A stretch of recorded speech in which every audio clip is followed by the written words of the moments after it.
Welcome to Sunday Mornings with Enlightenism. I'm Brother Malcolm. And I'm Sister Carolyn. And we're here today to share some divine self-knowledge with you about the inward journey where you discover the power, the peace, and the clarity to overcome the conditions in your life.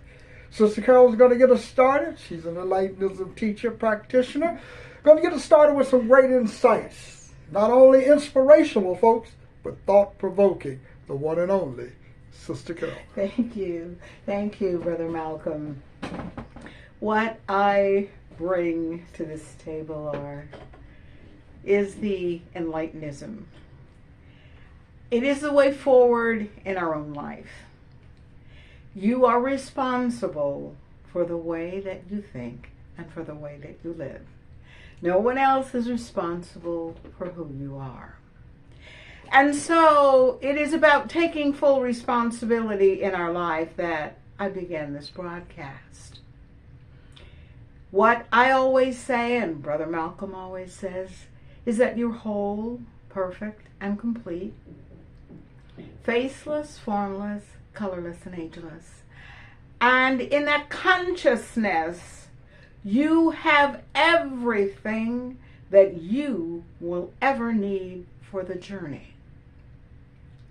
And when we find that power within us that is faceless, formless, colorless, and ageless, then we do not speak with those attachments. We do not speak from those limitations.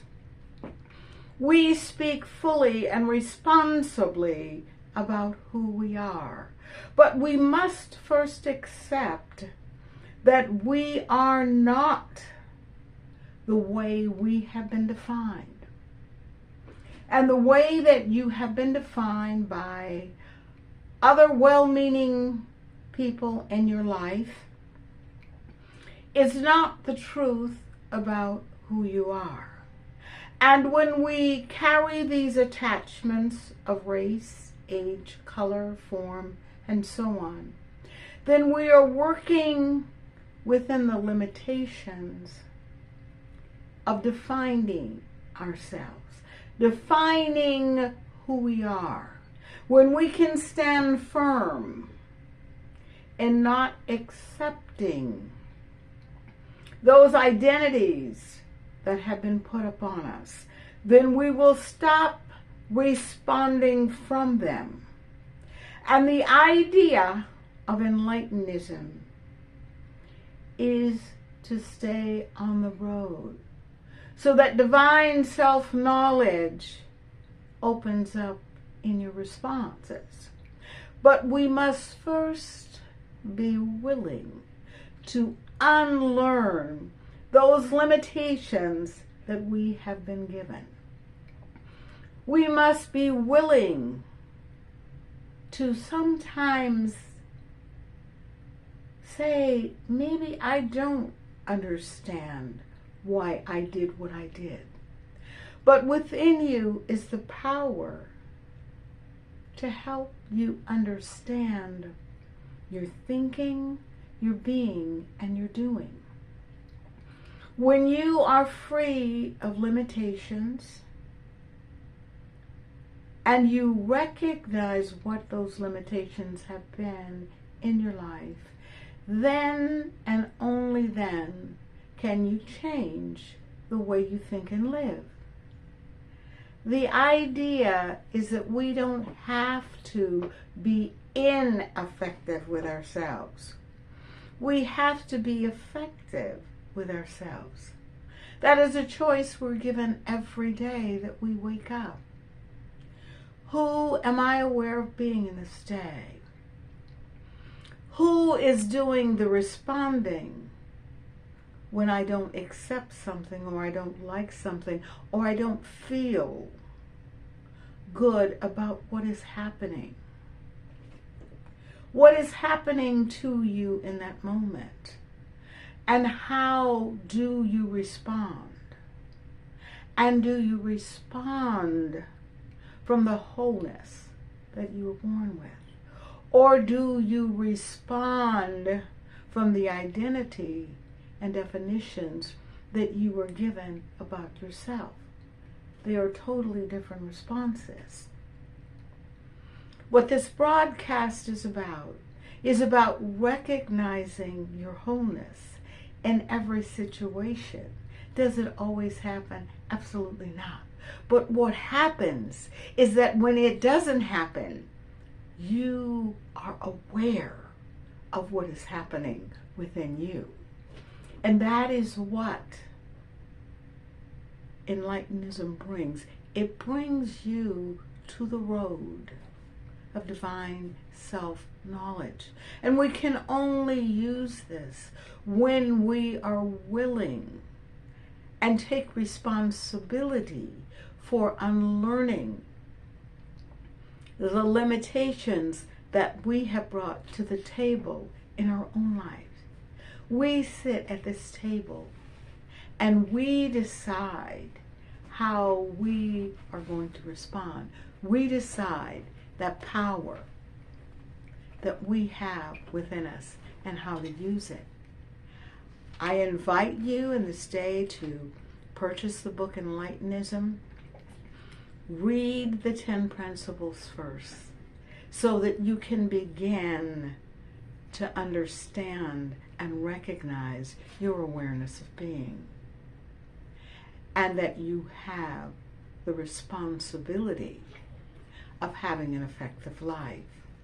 Enlightenism can be purchased through Amazon.com or through thebuysociety.org. I invite you, if you don't have a copy of Enlightenism, to purchase this book so that you can get on the road to divine self-knowledge. And now it's time for Brother Malcolm to come.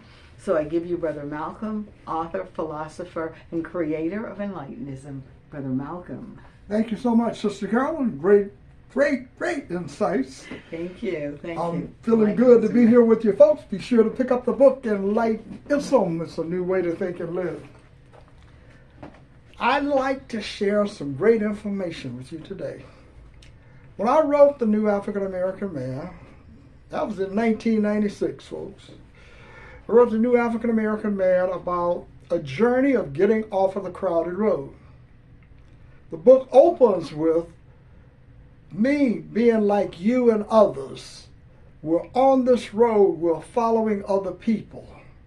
Most of us are in the middle of the pack, behind the pack. Some of us may be in front.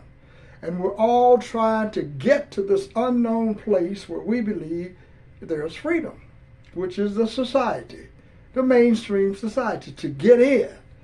And in the metaphor, everybody couldn't get in. So some people got to the door and they couldn't get in because there were already enough people. Then you get off on a crowded road, metaphorically speaking, and begin to travel in the mind. In the mind. I call this the inward journey. On the inward journey is where we are able to see clearly that we're in an illusion, and a man-made, a human-made illusion. And in this illusion, people make up things about other people that we know nothing about, and we are forced to accept this information. They introduce it to us as children. So we don't have much resistance. We just soak up the information. On the inward journey, when the illusion is exposed as an illusion, then you can see there are some problems with the information that you've been taught about yourself, about who you are, about your race, your color, your attachments to your identity. And the way we focus our energies and efforts on maintaining an identity that is not who we are, or changing an identity that does not really exist. And that's why many people have problems changing their lives, because you cannot change the illusion. The illusion is not who you are. And so whatever you do, it keeps coming back to this illusion about who you are. Freedom exists beyond the illusion. Freedom exists on the inward journey.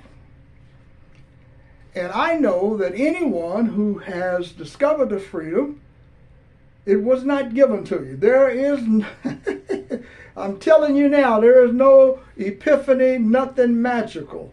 Every human being that's born into the world comes out of a woman.